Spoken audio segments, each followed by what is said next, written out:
Hello students, this is Mr. Hart, and in this video we want to start talking about stars directly, okay? And specifically what we call the life of a star, the life cycle, the phases it goes through. Turns out stars are very dynamic, they change over time and have different behaviors based on their size. So that's what we want to talk about today. But first, let's talk about where stars are born, okay? So, you may have heard the term nebula, okay? It comes up a lot in movies and games and stuff. But a nebula is basically just the birthplace of a star, okay? So for example, this picture on the right, it's called the Pillars of Creation. Very famous picture in astronomy. But all you're seeing right there is a bunch of stardust, okay? Whenever we say stardust, all we mean is basically the hydrogen and helium and other particles that were formed during the Big Bang that are needed to form a star, okay? And nebulas will have many stars in their early stages of formation. And even though it's hard to tell scale with this picture, those pillars are 100 light years across. Okay, so that is a lot of material that is built up, okay, over time. Okay, so whenever you think of nebula or hear nebula, just think of a star birthplace or star factory, if you will. Okay. The other thing that's fun about nebula is they just look really cool. Okay. And if you look at them, they generally just name them after what they look like. Okay, so for example, this one is called the Butterfly Nebula because it looks like a butterfly.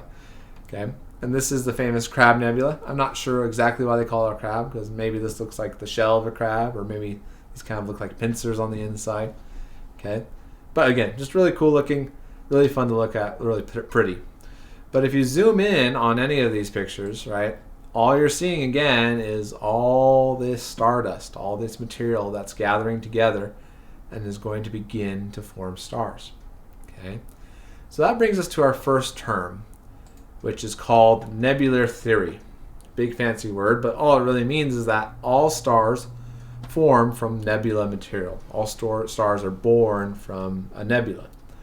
Stars just don't just form out of nowhere. They need material to gather, and the nebula is where that material is gathered from. Okay, so over time, enough of that material will gather together in large quantities, enough that you will actually make a star.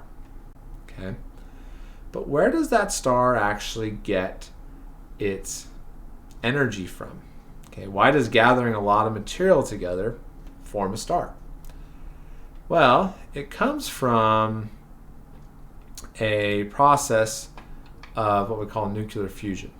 Okay, and if you take a physics class, you'll talk about this more, or a chemistry class.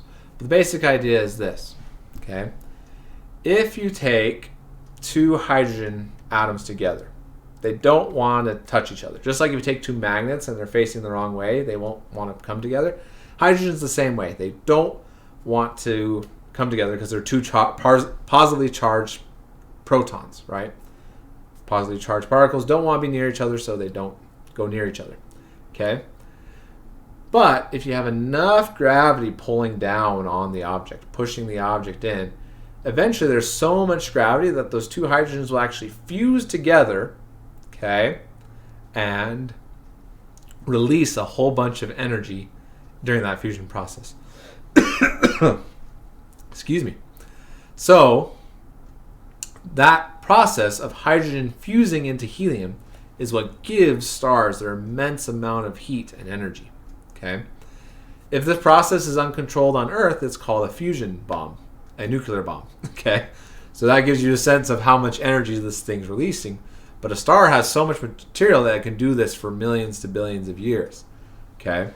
So a star isn't really burning in the sense that you burn wood or light a fire, but it's constantly moving hydrogen into helium, and that amount of fusion that is occurring determines how much energy is released and how bright the star is. Okay, so that's what gives stars their energy. Thus why all stars are born from nebula material. You just need enough gathered to have enough gravity to start this process going. Okay, so that leads us to the different types of stars that you'll see.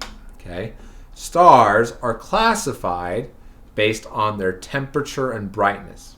Okay, So this scale is a little bit different because the left side is the hottest stars and the right side is the coolest stars, because just like a blue flame is hotter than a red flame.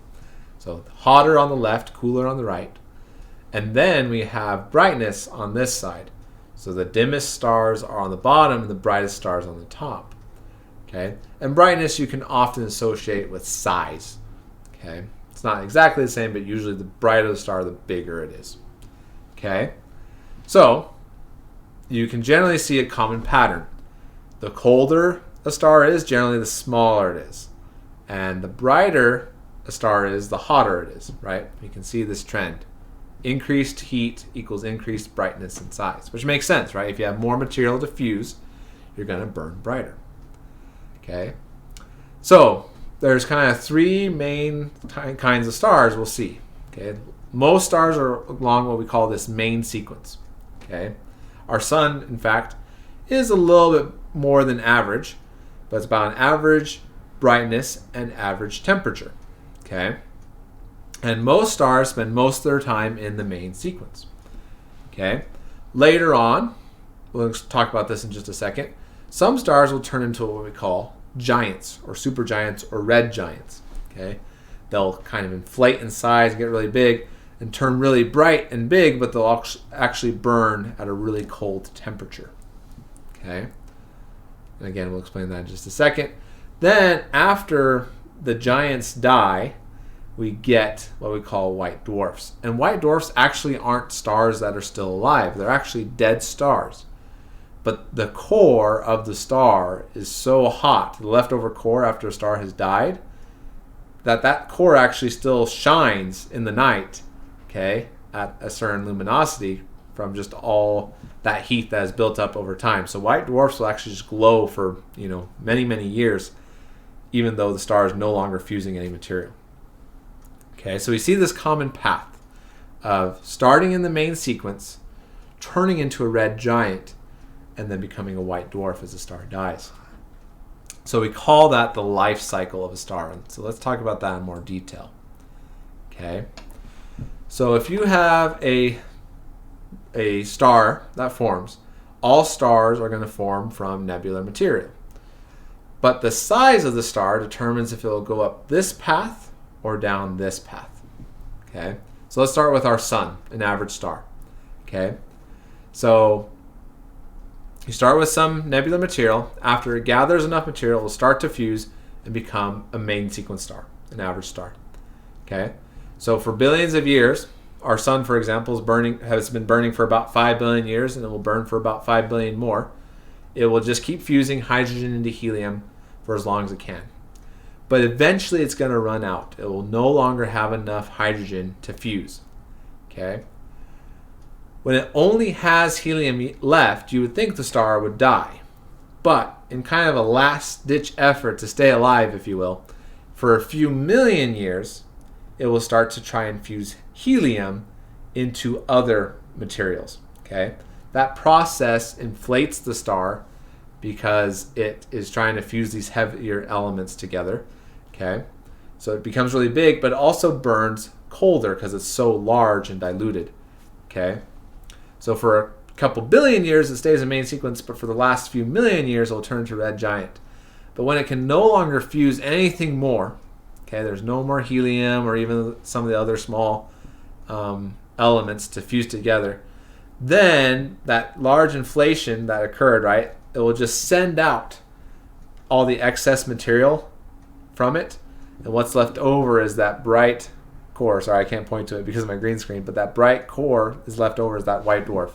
So there's no more fusion going on, but it's just glowing from all the leftover heat, and it will just slowly cool over thousands and millions of years. Okay? So that's the regular path. If the star is really big, it will kind of do the same thing.